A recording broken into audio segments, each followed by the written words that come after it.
Para po sa devotion natin patungkol kay Jesus as our wonderful counselor. So dito po pinag-uusapan natin ang Isaiah chapter 9 verse 6 and 7. Ito po yung magiging series natin hanggang matapos po itong season na ito.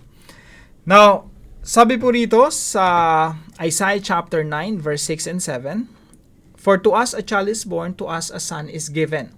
So ito po ay patungkol sa kapanganakan ng ating Panginoon Jesucristo.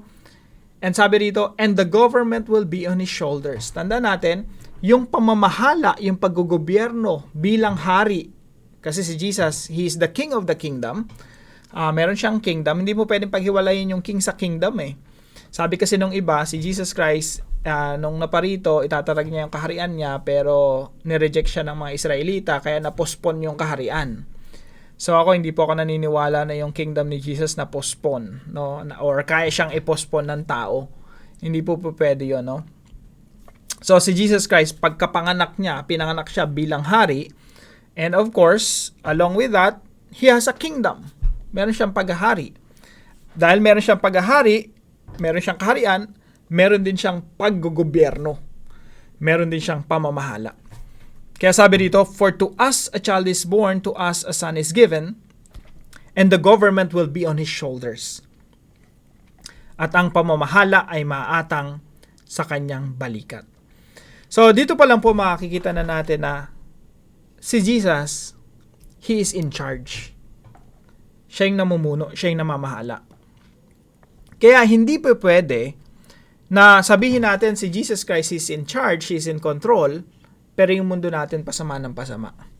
Kala ko ba, sabi ni Jesus, "All authority in heaven and on earth has been given to me." Yun ang sabi ni Jesus. Siya yung may authority sa heaven, siya yung may authority sa earth. At yung authority niya hindi some, or few, or 10%, or 50%. Ang authority niya, sabi niya, all authority in heaven and on earth has been given to me. Meaning to say, si Satan nawala ng authority. Na-kick out na siya sa kanyang, na-dethrone siya, no? So, kaya lagi ko na-explain si Satan, ano lang siya, deceiver, mapandaraya, mandaraya, no? He has no authority over God's people. He has no authority over you. He has no authority over your family. He has no authority in this world. Si Jesus ang may authority sa lahat. Now, kung si Jesus ang in charge, siya ang namamahala in heaven and on earth, nasa kanya yung paggogobyerno, meaning to say, yung pinamamahalaan niya ay magkakaroon ng kaayusan. Kaya po ako naniniwala ako na tayo ay nasa age of redemption, restoration, renewal. Nasa age tayo ng pagsasaayos. Bakit? Pinanganak na si Kristo. Ang pamamahala nasa kanyang balikat. At sabi po rito sa verse 7, "Of the greatness of his government and peace there will be no end." Sa ibang translation po niyan, "Of the increase of his government and peace there will be no end." Sa ibang translation pa po, sabi ron, "And of the abundance of his government and peace there will be no end." So, ang pamamahala na kay Kristo na. Okay? "And he will be called Wonderful Counselor." So, dito po sa devotion natin na ito, hindi niyo po napapanood, panoorin nyo. Ang title po ay Jesus the Wonderful Counselor. Dito po nilarawan natin na si Jesus Christ parang si Solomon. Ganoon naman po kasi sa Bible, Old Testament, New Testament. Sa Old Testament, we have King David, we have King Solomon. Ito, parehong anino ni Jesus. Anong ibig sabihin nun? Nung nakaraan, kinote ko sa inyo isang verse sa Bible, no, about shadow. Sabi ni Apostol Pablo, lahat ng yan, mga shadows lang, mga anino lang. Ang reality si Jesus. Parang tayo, no? Pag may ilaw dito, may ilaw sa harapan ko, sa likod ko may anino. Yung anino ko, hugis ko lang, no? Kamukha ko lang, hugis. Pero hindi yun ang reality. Ang reality ako. Ganun rin sa Old Testament. Si David, si Solomon, anino lang ni Kristo. Yung reality, yung fulfillment, yung katuparan, si Jesus yun. No, that's how to read the Bible. So, si Solomon, during his time, yung mga iba't ibang mga hari, maging si Queen of Sheba, dumadalo kay Solomon para makinig sa kanyang wisdom, sa kanyang katalinuhan, humingi ng gabay. Bakit? Si King Solomon, he is not just king, he's also wonderful counselor. Now, si Jesus Christ po, tinatawag siyang wonderful counselor dito. Bakit po? How does it work?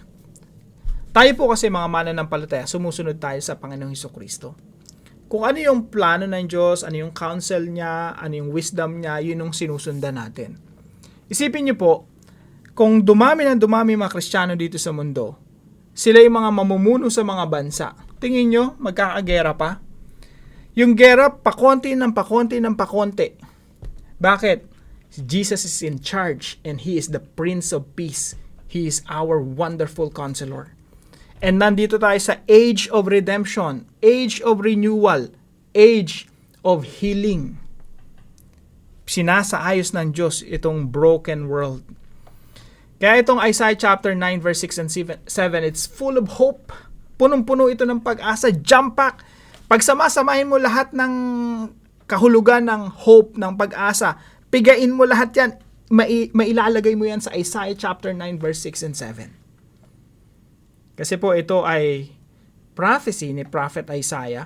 At si Prophet Isaiah, napakaraming propesiya niya sa pagdating ng Panginoong Hesukristo at kung anong epekto ng paghahari ni Kristo at anong epekto ng church dito sa mundo. Talagang magkakaroon ng transformation, pagbabago.